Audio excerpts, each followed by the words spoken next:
কিস্তিতে না টাকা মিলাইছো?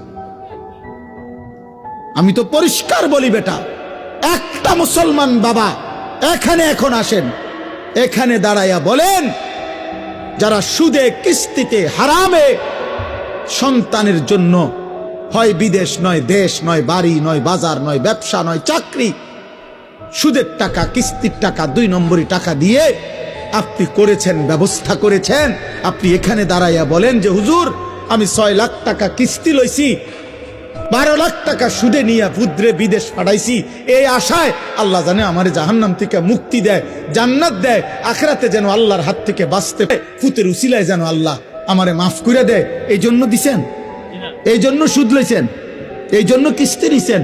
তাই না? এসা কোন এখানে বলেন, ওরা ভিডিও করুক, বলেন বলেন কেন টাকা নিছেন?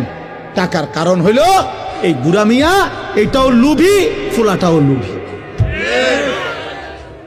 দোনোটাই সম্পদের লুভি, দোনোটার সম্পদের লোভ, দুইটাই টাকার লোভে।